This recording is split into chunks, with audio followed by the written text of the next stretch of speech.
En el complejo arte de evitar, de adelantarse al problema, está el verdadero éxito en cualquier propósito de la vida. Sucede exactamente igual para una sociedad, mucho mejor que aplicar medidas severas contra el que persista en no trabajar, en no estudiar y sostener una conducta desajustada, mucho mejor que medidas penales o de otra naturaleza. Evitar, prevenir, buscar a toda costa que no llegue ese momento será siempre mucho mejor.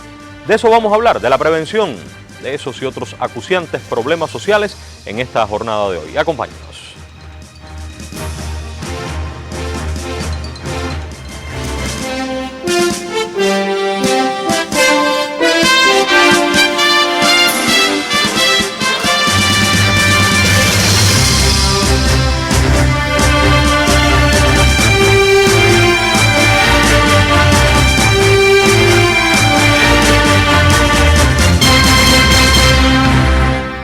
Bueno, a quien he invitado en esta oportunidad. Ya hace algunos programas compartió con nosotros y regresa. Recuerdan cuando lo de los cambios salariales, creo que fue en la oportunidad que estuvo con nosotros la directora de Prevención Social del Ministerio de Trabajo y Seguridad Social, Belkis Delgado Cáceres. Un placer, Belkis, que esté con nosotros nuevamente en el programa. Gracias para mí, gracias por la invitación.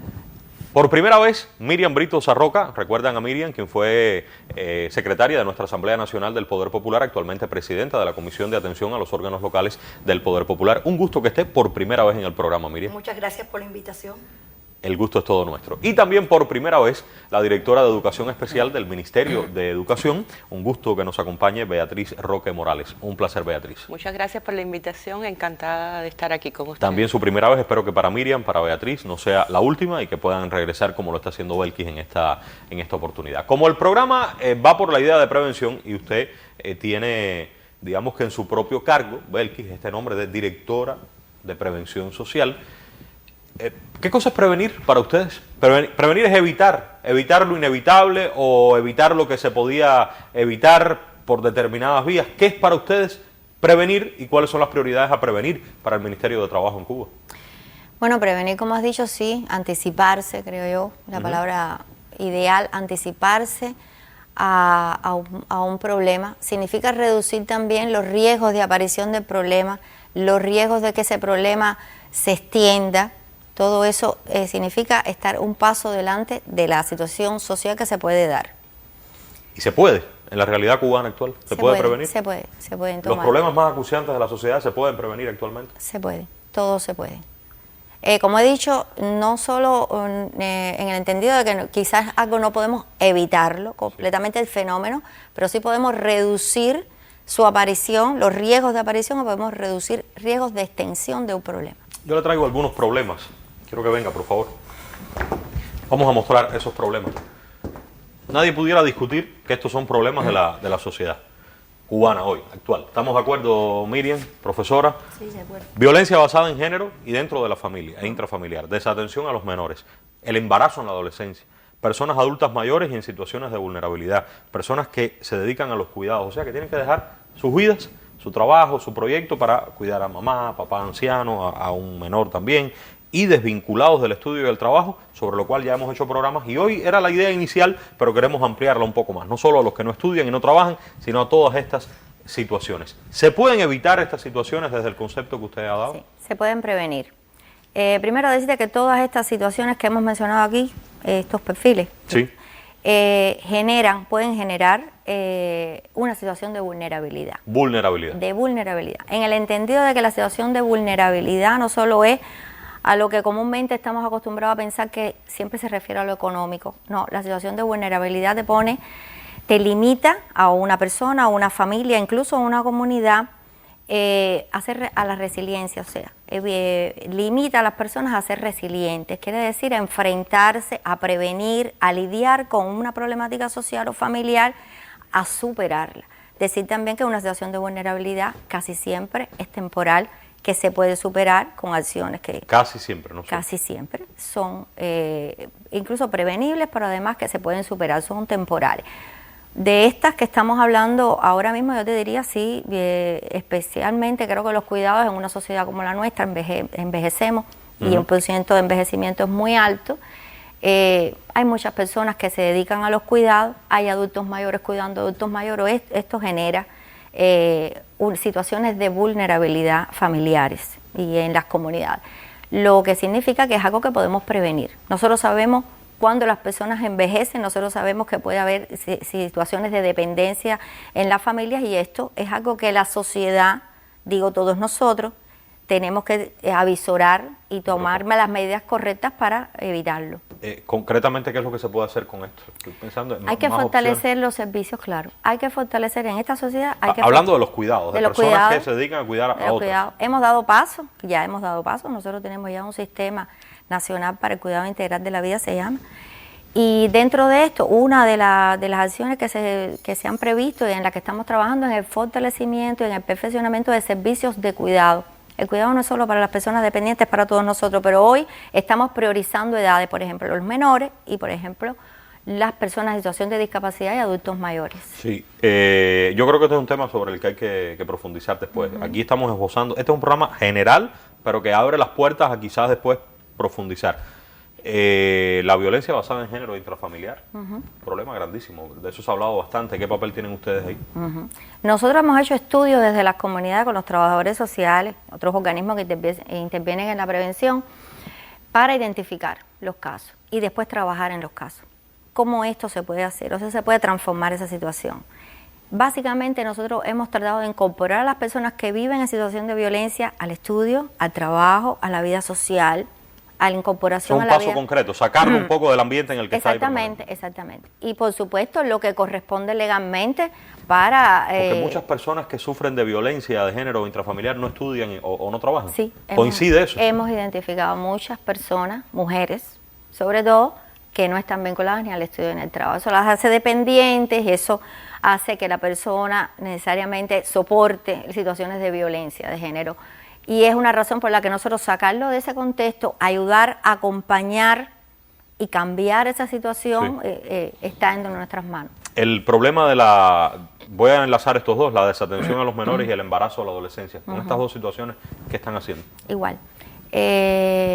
Fíjate, hay mecanismos de prevención, porque tengo que explicar esto, desde las comunidades, para poder explicar cómo sale de estas medidas. Eso se identifica en los territorios. A partir de la identificación de que eso está pasando, nosotros tenemos que prevenir que más situaciones como esta no se nos den. Estas hay que atenderlas. Y la atención es una herramienta dentro de la prevención. Ya esto que pasó hay que atenderlo. ¿Cómo atendemos? Acompañamos, ayudamos, protegemos cuando es necesario proteger para que la persona siga su vida y siga su camino y esto no interfiera. Sin embargo, adelantarnos a esto es importante. O sea, el acompañamiento de un trabajador social, el trabajo de educación, después lo vamos a ver aquí, el trabajo de la Dirección de Atención a Menores, del MININ, todo esto tiene que entrelazarse. Tiene que entrelazarse. Personas desvinculadas del estudio y del trabajo. Ya hemos hablado de eso aquí, pero quiero detenerme concretamente en el estudio. O sea, con niñas, con niños, ¿qué papel tienen ustedes? Y quiero ya ir enlazando a Beatriz, que está con nosotros, con la cuestión de los niños que pudieran abandonar las escuelas en edades muy tempranas. Ya, esas niñas o niños o adolescentes que van a la escuela tienen una familia. Esta familia está en una comunidad. Y este es el trabajo que nos corresponde. No se puede trabajar solo desde la escuela, ni podemos trabajar tampoco en organismos de manera independiente. La escuela trabaja un tema y la comunidad, y desde la comunidad nosotros tenemos que hacer lo otro. La parte que corresponde a anticiparnos a que los muchachos decidan o las familias no controlen que los niños decidan salir de la escuela, abandonar los estudios, y desde las comunidades esa es la parte que nos corresponde prevenir, trabaja con la familia. Bien, bueno, quiero que tome asiento para que esté más cómoda. Y Beatriz, hay muchos niños abandonando la escuela en Cuba actualmente, niños digamos en las edades más tempranas, en la primaria, incluso en la secundaria. ¿Esto es un problema en Cuba hoy? No, definitivamente no es significativa la cifra de estudiantes que abandonan los estudios. No lo es. Ocurre generalmente, es decir, no ocurre en las primeras edades, es un fenómeno que aparece básicamente en el nivel medio superior, alrededor de el ingreso a la educación técnica y profesional, preuniversitario, y evidentemente obedece a diferentes causas en las que el Ministerio de Educación se enfoca, porque si bien no es un fenómeno que tiene una amplia distribución en la población, sí es cierto que nos interesan todos y cada uno de nuestros educandos, nuestros estudiantes, que por un motivo u otro abandonan los estudios. ¿Y cuál es el problema entonces con esto? Que he escuchado hablar otras veces, si no los abandonan, pero hay muchos que están pero pareciera que no están, o que faltan mucho a la escuela, o que van pero no rinden lo que deben. Justamente en un momento anterior a la deserción escolar, al abandono de los estudios, ocurren intermitencias en la asistencia. Yo creo que esto es un momento primigenio, en que la educación tiene que enfocarse, y se enfoca de hecho, con acciones concretas para lograr la asistencia sistemática, la asistencia a la escuela, que es la mejor manera de poder mantener la motivación, los intereses, el propio rendimiento escolar, que evidentemente se afecta con las ausencias a las instituciones educativas, y hay un grupo de medidas que el Ministerio de Educación se diseñan desde sus grupos de trabajo preventivo. ¿Quién es el responsable principal de que un niño, estamos en programa de la prevención, evitar que deje la escuela en fecha temprana, en edad temprana, y ya va dando signos de que pudiera dejarla? Falta bastante, no rinde, hay situaciones en la familia, como decía Belkis, están trabajando con la familia en la comunidad. ¿Quién es el responsable de que ese mecanismo comience a andar para evitar, prevenir que deje la escuela? El trabajo educativo preventivo en el Ministerio de Educación, Humberto, y es bueno que la población lo conozca, está sustentado en un grupo de procedimientos que existen para todos los niveles educativos, para todas las educaciones, y que se fundamentan en el funcionamiento de los grupos de trabajo preventivo institucionales. Es decir, estos grupos existen no solamente a nivel de la institución educativa, también a nivel de los municipios y de las propias estructuras provinciales de dirección, pero es la escuela el elemento más importante, porque en la institución educativa es donde se puede dar este primer nivel de atención, donde se puede justamente anticiparse al fenómeno. Lo que ya ustedes ven venir. Y a veces también, que es prevención, evitar que este fenómeno adquiera una dimensión que comprometa esa formación integral de nuestras niñas, niños y adolescentes. ¿Quiénes son los responsables directos ahí? El mayor responsable en la institución educativa es el director de la institución. El director de la escuela. Y preside estos grupos, pero también el maestro, sí, desde el propio contexto áulico, desde el grupo escolar, y a través de todas las actividades que se conciben en esos proyectos, tiene un rol fundamental. ¿Qué es lo que hacen con esos niños? ¿Qué pueden hacer en la escuela? Toda la acción preventiva parte de un diagnóstico y caracterización de los estudiantes y los grupos escolares. Y a partir de esto se diseñan estrategias de atención que son personalizadas para todos y cada uno, atendiendo a las características que se identifican en este diagnóstico. ¿Qué contempla esa estrategia? Contempla un sistema de acciones que va desde los reforzamientos pedagógicos, a veces las causas de la desmotivación están por dificultades en el rendimiento docente, hasta otras medidas que pueden reforzar la participación y la implicación de los estudiantes en los proyectos que la escuela tiene. Reforzamiento pedagógico es una atención diferente para esa niña. Es una atención distintiva, diferente para esa niña, niño, particularizada, individualizada, para ese adolescente, que le permite funcionar mejor en la escuela, mejorar su autovaloración, la autoestima con relación a su rendimiento, y es solo una de las medidas. Y cuando la familia no colabora, vamos a pensar que el director de la escuela hace lo que le corresponde, el maestro también, entiendo que pudiera haber dificultades en esto, no tiene por qué ser óptimo en todas partes, pero pensando que está eso muy bien, pero la familia no apoya, no colabora, ¿qué mecanismos tienen ustedes? Humberto, es por eso que estos grupos de trabajo preventivo en la institución articulan con otros espacios de prevención que se dan a nivel del municipio, y entran a jugar aquí otros factores. A lo interno del propio Sistema Nacional de Educación contamos, por ejemplo, con nuestros centros de diagnóstico de orientación.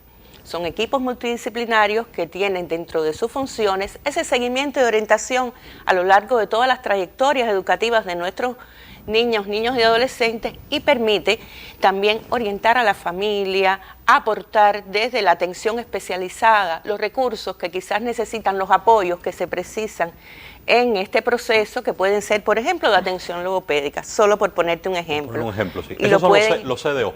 Los CDO, así son conocidos. En todos los municipios hay CDO. Todos los municipios tienen un centro de diagnóstico de El orientación. CDO entonces es para la niña, niño y adolescente, pero también la familia puede tener... Por supuesto, la orientación familiar es una de sus funciones importantes y permite, muchas veces la familia no utiliza todos los recursos con que cuenta para poder apoyar a sus hijos en los procesos educativos. ¿Hasta qué edad, profesora, en Cuba es obligatorio que los niños vayan a la escuela? Bueno, o sea, que es legalmente establecido que la mamá, papá, o sea, el responsable parental de ese menor lo tiene que llevar a la escuela porque hay una obligación legal. ¿Hasta qué grado, hasta qué edad es eso? A ver, desde nuestra Constitución se dice que los ciudadanos deben alcanzar al menos el nivel de la formación media básica, pero mientras un adolescente sea menor de edad, esto quiere decir hasta sus 18 años, sus padres son responsables de su formación. Es hasta los 18 años que transcurre, perdóname Humberto, la vida escolar en el Sistema Nacional de Educación. La familia siempre es responsable en la coeducación de los hijos. Es decir, el hecho de que crezcan no quiere decir que los padres se desentiendan de estos procesos, muy por el contrario. En las edades de la adolescencia es donde surgen importantes conflictos relacionados con el propio desarrollo y también con la formación vocacional de nuestros adolescentes. ¿Qué hago, qué no hago, qué quiero hacer? ¿Qué quiero hacer? Esto no me gusta, no rindo bien en esta área. Esta especialidad que elegí en la educación técnica no es la que me convendría. Es muy interesante esto, porque ahora me surge la pregunta y la dejo abierta. Tenemos segunda parte en Radio Rebelde la semana que viene. Si el menor, el niño o niña adolescente dice, no, pero no quiero ir a la escuela, ya yo no quiero más. Y entonces aparece la llamada autonomía progresiva, hemos hecho programas aquí de ese tema. ¿Hasta dónde entonces vale que él diga no quiero? Y el mamá y papá sí, y la escuela por allá, entonces ahí lo dejo. Voy con usted, Miriam. La Asamblea Nacional del Poder Popular, los órganos del Poder Popular en su conjunto, entendemos que es esencia del sistema democrático. Imagínense ustedes el importantísimo rol que pueden tener ustedes en materia de prevención, ¿cierto? Indiscutiblemente, creo que es una observación que estás haciendo y que es importante que podamos acotar desde las responsabilidades individuales a lo que a cada cual le corresponde hacer. Tanto Beatriz como Betty han hecho alusión en varios momentos a la necesidad de la actuación de la comunidad. Y cuando estamos hablando de la comunidad, no podemos desconocer la figura de nuestro delegado de circunscripción electoral. Y por lo tanto, tenemos que conocer cómo, desde la función y las atribuciones que éste tiene, cómo trabaja en función de la comunidad y la cohesión que se debe lograr entre todas las partes. La población puede haber escuchado en muchos momentos el trabajo comunitario integrado. Algunos que desconocen pueden pensar que sería un plan de actividades y no es así. El trabajo comunitario integrado es el método de trabajo que tiene el delegado para de forma mancomunada que todos podamos actuar al unísono en la identificación de los problemas, que es a lo que nosotros le llamamos el diagnóstico. El diagnóstico no solo se puede limitar a conocer cuáles son las personas que viven en violencia familiar, ni los embarazos en la adolescencia, tiene que ir mucho más allá. Hay que conocer en qué contexto estamos trabajando, qué cosa es mi circunscripción, dónde está enclavada ella, qué problemas políticos, sociales, qué problemas culturales, religiosos pueden estar también influyendo en el trabajo de todos los que de una forma u otra hacemos el trabajo directamente en nuestros barrios y en nuestras comunidades. Usted está diciendo el Grupo de Trabajo Integrado Comunitario, es así el nombre, ¿no? El Grupo de Trabajo Comunitario. Yo conocí hace un tiempo, cuando recientemente, o sea, muy reciente, después del paso del ciclón del año pasado, a Moracén, por allá por los avioncitos, y entonces me ponía en un grupo de WhatsApp, ahora lo estaba buscando. Lo que hacen es mucho, todos los días, ahí en ese grupo de WhatsApp, veo actividades, acciones, tienen un área de preparación política, hacen ferias. Usted dice, no es un plan de actividades, también es un plan de actividades, pero va mucho más allá, porque realmente hay una integración grande. Creo que todo lo que dijo Belkis tiene que formar parte de ese trabajo integrado, porque si eso se queda aquí en el ministerio, en PEI y 23, poco se podrá lograr abajo. Lo que decía la profesora igual. Creo que esa conjunción de deberes, de derechos ahí abajo en la circunscripción, en el barrio, que es donde todo el mundo se conoce, es donde sabemos por qué aquel no trabaja, porque no quiere trabajar, o aquel no trabaja porque realmente no puede trabajar, o el embarazo adolescente, como estábamos hablando, y otras muchas problemáticas, Miriam. Sí, en ese caso estás acotando algo muy importante. Nosotros contamos con un grupo de trabajo comunitario que no solo lo integran los delegados, están también en ellos, el delegado es quien organiza y quien coordina este grupo, pero en él pueden estar todas las personas que tengan interés en la transformación de los problemas que existen en la comunidad. Estamos hablando allí también de las organizaciones de masa que no se pueden desconocer en lo importante de su labor directamente en el barrio, pero estamos hablando del médico, estamos hablando de la enfermera, estamos hablando de los artistas, de los deportistas, porque cuando uno realiza el diagnóstico, en lo cual trabajan muy unidos nosotros también los trabajadores sociales, estamos identificando no solo estas problemáticas de las que venimos hablando, sino también de otras problemáticas que afectan a la comunidad y en muchos momentos lo llevan a una situación de vulnerabilidad. Claro, y que cada comunidad es diferente, no es lo mismo un lugar que otro. No es lo mismo. Y quien mejor conoce ese lugar, yo insisto, es el que vive ahí. Es muy difícil desde otro nivel, aunque hay decisiones, Miriam, que sí corresponden a otro nivel. Y a veces la comunidad trata de empujar y no se encuentra esa solución. Creo que también hay que decir eso, que tiene que haber una comunión de intereses para lograr esos objetivos comunes. Indiscutiblemente, todo esto conlleva, todo este diagnóstico conlleva a realizar un plan de acción y dando la prioridad según las necesidades que se van manifestando en ese barrio. Y por lo tanto muchas tendrán que estar incluidas en el plan de la economía del territorio y otras podrán resolverse con la participación activa de la comunidad. Yo creo que aquí hay un factor, Humberto, que transversaliza todo lo que hemos venido hablando y es la participación popular. No podemos responsabilizar a este grupo creado con la máxima responsabilidad. Todo el pueblo tiene que participar y el pueblo tiene que conocer que ese es su derecho y cómo participa desde el momento en que es capaz de identificar cuáles son los principales problemas que lo están afectando y también proponiendo cómo resolverlo y resolviéndolo además. Hay que identificar, proponer soluciones y tratar de resolver, porque si no lo que hacemos es nos convertimos en diagnosticadores. Me quedan unos 4 minutos, yo traigo otras situaciones aquí, quiero mostrarlas. Porque no son solo esos problemas, si nos ponemos a citar aquí problemas, el programa no se acaba.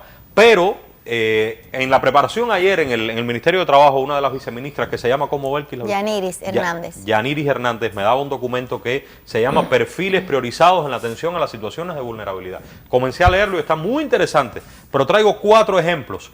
Fíjense, se trata de prioridades para la atención a situaciones de vulnerabilidad. Miren, vamos a leer esto y fíjense, imaginen en la sociedad.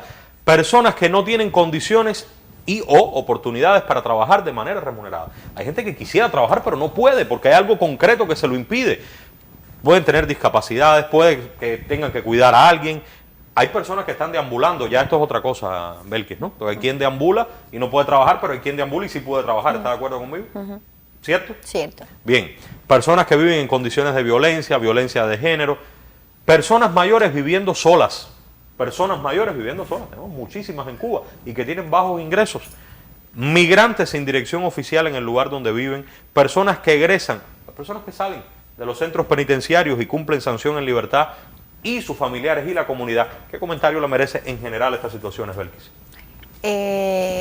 Sí, son, como te habíamos explicado, el documento lo define, hay muchas más otras figuras. Muchas otras, sí. Y eso se trata de los perfiles que se priorizan en materia de prevención y de atención social. Esto es para evitar que detrás de esta situación venga otra más complicada. Esas son a donde primero, las figuras donde primero nosotros tenemos que mirar, o sea, la mirada tiene que estar sobre determinadas figuras que en la sociedad podrían estar más, insisto que son más, claro, muchas más. Fuera. Yo cité solo esas 4. Podrían caer en una situación de vulnerabilidad por estas razones que tú estás. Por lo tanto, nosotros tenemos que ir a estudiar todas las personas que están en esas circunstancias. Por ejemplo, Miriam, en personas, digamos aquí en La Habana, donde hay personas que han venido de otras provincias y no tienen dirección, libreta de abastecimiento, ¿ahí no habrá trabajo comunitario integral? Sí, en esas comunidades. Indiscutiblemente. No hay delegado en esos lugares. Indiscutiblemente, sí. Todas las circunscripciones, en todos nuestros municipios, existen las circunscripciones electorales, independientemente de las personas que estén viviendo en ese espacio. Y también tienen su trabajo, porque ellos tienen que tratar de ir legalizando dentro de lo que está establecido legalmente en el país, su condición oficial en el lugar donde ellos viven. Y también ahí hay que transformar. No, porque si le damos la espalda por esa situación, ahí no se va a transformar nunca nada si le damos la espalda. No, la espalda nunca. Empezando que nuestra revolución nunca ha dado la espalda a ningún ciudadano. Y por lo tanto esto es un objeto priorizado dentro del trabajo comunitario integrado. Ya no solo de la circunscripción, fíjate, también del Consejo Popular, porque este órgano también trabaja directamente en la promoción de este trabajo. Y Beatriz, pienso que muchas de estas condicionantes que están aquí influyen si hay un niño o una niña en edad escolar, sin duda. Cuando usted se vira a ese niño que está faltando en la escuela, puede haber algo de esto y otras situaciones más. Si en estos núcleos familiares, en estas familias conviven menores de edad, claro que tienen también, no solamente desde esto que explicaban Belkis y Miriam, sino también desde las instituciones educativas, una especial atención.